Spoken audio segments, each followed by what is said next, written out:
Mind ఇది mentality. Just ఇంకొక proposal fee reimbursement. అది కూడా కొంతమందికే ఇవ్వాలి, బీపీఎల్ వాళ్ళకి ఇవ్వాలి. అలాంటి ప్రపోజల్ వల్ల కొంతమందికి నష్టం జరుగుద్ది అని ఒక చర్చ. ఇప్పుడు బీపీఎల్కే ఇస్తారు. బీపీఎల్కే ఉంది ఇప్పుడు కూడా.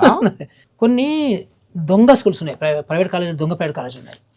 మేము ఒక ప్రైవేట్ కాలేజ్కి వెళ్ళాం, బీఈడి కాలేజ్కి. మేము అందరం కమిషన్ అందరం కలిపి ఒక 6 months బ్యాక్. బాగానే ఉంది బిల్డింగ్, కానీ ఆ రోజు పోయినప్పుడు వర్కింగ్ అవర్స్లో పోయాము. ఇప్పుడు 11:30, 12:30, 1:30 అప్పుడు వెళ్ళాము. ఒక్క స్టూడెంట్ లేడు, ఒక్క టీచర్ లేరు, ఒక్క క్లర్క్ లేరు, ప్రిన్సిపల్ లేడు, ఒక వాచ్మెన్ ఉన్నాడు అంతే. సో అలాంటి స్కూల్స్ నడుస్తున్నాయి ఇప్పుడు ప్రైవేట్లో. ఒక టెస్ట్ పెట్టమన్నాం మేము, తెలంగాణ ఎడ్యుకేషన్ స్టాండర్డ్స్ అథారిటీ పెట్టి. సో గవర్నమెంట్ అన్ని కూడా ప్రజలకు చెప్పాలి, ఇది ఏ ర్యాంక్లో ఉంది, ఇది ఏ ర్యాంక్లో ఉంది, ఇది ఏ గ్రేడ్లో ఉంది, బి గ్రేడ్లో ఉంది. అంటే మురళి గారు మీరు చెప్పింది ఇలాంటివి మీరు కొత్త వ్యవస్థ పెట్టి దాన్ని ఏదో అబ్జర్వేషన్ పెట్టాలని చెప్తున్నారు. ఇప్పుడు ఉన్న వ్యవస్థలన్నీ విఫలమైనట్టేనా? విఫలమైనవి, అసలు లేవు. విఫలమైందంటే ఎవరు విఫలమైనట్టు? ఇప్పుడు ప్రభుత్వమా, వ్యవస్థ, ఎవరు? గవర్నెన్స్ ప్రభుత్వమే. టోటల్ ప్రభుత్వాలు అన్ని విఫలమైనట్టే. అన్ని కాదబ్బా, ఇప్పుడు మనం అనుకునేది ఉస్మానియా యూనివర్సిటీ కింద 800 ప్రైవేట్ కాలేజీలు ఉన్నాయి, రైట్? అవును, 800 ప్రైవేట్ కాలేజీలు నడుస్తున్నాయని నడవలేదని చూడడానికి ఎంతమంది అవసరం ఉండొచ్చు చాలా కదా. ఈ రోజు ఒక పార్ట్ టైం ప్రొఫెసర్, ఒక 2-3 పార్ట్ టైం లెక్చరర్స్ ఉన్నారు. అప్పుడప్పుడు ర్యాండమ్ గా అట్లా వెళ్ళి చూసేస్తారు, అక్కడి నుంచి కాగితాలు వస్తాయి, సంతకాలు పెడతారు అంతే. అట్లా జరుగుతుంది ప్రస్తుతానికి. అందుకనే ఫీజు రియంబర్స్మెంట్ మీద చాలా ఇంజనీరింగ్ కాలేజీలు నడుస్తున్నాయి.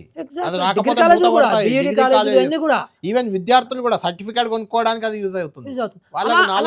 ఫీజు రింబర్స్మెంట్ ఇవ్వచ్చా? That's what our recommendation is. ఎవరు కరెక్ట్ అంటారు అలాంటి వాటికి ఫీజు రికమెండేషన్? తప్పు కదా. అలాంటి ఎత్తేస్తే చాలా మందికి విద్య దూరం అవుతుందనే ఒక చర్చ జరుగుతుంది కదా. ఫీజు రింబర్స్మెంట్ ఇవ్వండి, బీపీఎల్కే ఇప్పుడు కూడా బీపీఎల్కే ఇస్తున్నారు, బీపీఎల్కే ఇవ్వండి. కానీ ఆ కాలేజీలో మంచిగా ఉంటేనే ఇవ్వండి అంటున్నాము. మీరు ఇచ్చిన రిపోర్ట్ పై కేంద్ర మంత్రి బండి సంజయ్ గారు మీరు వినే ఉంటారు, ఆయన రియాక్ట్ అయ్యారు, హరీష్ రావు గారు రియాక్ట్ అయ్యారు. సరే, వాళ్ళు అపోజిషన్ లీడర్స్ అనుకుందాం, ఇంక్లూడింగ్ మీరు రిపోర్ట్ తీసుకెళ్లి ఎవరికి ఇచ్చారో కే కేశవరావు గారు కూడా ఇందులో కొన్ని తప్పులు ఉన్నాయని తప్పు పట్టారు. ఏం పట్ల ఆయన అన్నారు, ఆయన ఏమన్నారంటే అదే జీతాలు ఉండాలి అన్నాడు అంతే. తప్పు పట్ల ఆయన అది మురళి గారు అదే జీతాలు ఉండాలి, తక్కువ కాదని అభిప్రాయం ఆయన పెట్టిండు, కరెక్ట్, నో ప్రాబ్లం. అదొకటే చెప్పిండు ఆయన, అదొకటే అన్నాడు ఆయన, అంతే.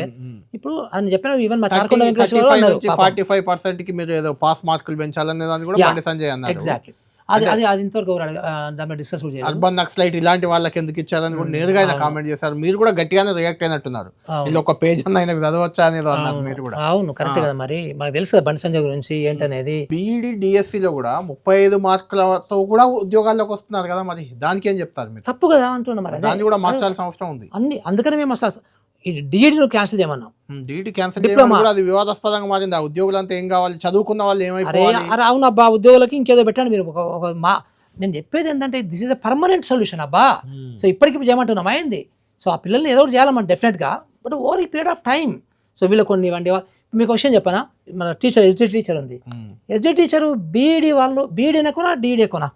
బీఈడి ఎక్కువ కదా, బీఈడి ఎక్కువ కదా, ఇది డిగ్రీ డిప్లొమా. అవును, కానీ మన టీచర్కి కావాలి అంటే BEd is not eligible, BEd not eligible. అవును, డిఈడి ఓన్లీ ఎలిజిబుల్. అందుకని బీఈడి చేసిన వాళ్ళు వచ్చి మళ్ళీ డిఈడి చేస్తున్నారు. ఇట్లా ప్రపంచంలో ఎక్కడైనా ఉంటుందా అండి ఇట్లా? హైయర్ ఎడ్యుకేషన్ రిజెక్ట్ చేస్తావా? సో ఇట్లాంటి కొన్ని ఉన్నవి ఆప్షన్స్ ఉన్నవి. దానిలో కొంతమంది ఉపాధ్యాయ సంఘాలు వాళ్ళు వీళ్ళు మాట్లాడింది ఏంటంటే, పిహెచ్డీలు చేసిన వాళ్ళు చిన్నపిల్లలకు వచ్చి పాఠాలు చెప్పలేరు, వాళ్ళ ఐక్యూ లెవెల్ వాళ్ళ నాలెడ్జ్ వీళ్ళకి సెట్ కాదు, బీఈడి చెప్తాం కదా. కాబట్టి డిఈడి వాళ్ళు, ఈ చిన్న టీటీసీ చేసిన వాళ్ళు, గతంలో టీటీసీ వాళ్ళే కరెక్ట్ అనేది కొంతమంది. బీఈడి అనే దాన్ని మేము ప్రపోజ్ చేసింది ఏంటంటే 2 రకాలు ప్రపోజ్ చేసాం. BEd for pre primary and primary education ఒక బీఈడి ఉండాలి పెట్టారు, హై స్కూల్ కి ఒక బీఈడి పెట్టారు, 2 పెట్టాం.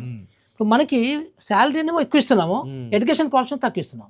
ఇప్పుడు ప్రైవేట్ స్కూల్ ఏం చేస్తున్నారు, వాళ్ళు ఎడ్యుకేషన్ క్వాలిఫికేషన్ పెంచుకుంటున్నారు, శాలరీ ఏమో శాలరీ తక్కువ శాలరీ వాళ్ళకి, ఎక్కువ ఎడ్యుకేషన్ మనకేమో రివర్స్ ఉంది. ఇది కరెక్ట్ కాదు కదా ఇది. సో మన కుప్పలు బీడీలు ఉన్నారు, కుప్పలు పోస్ట్ గ్రాడ్యుయేట్స్ ఉన్నారు మన దగ్గర.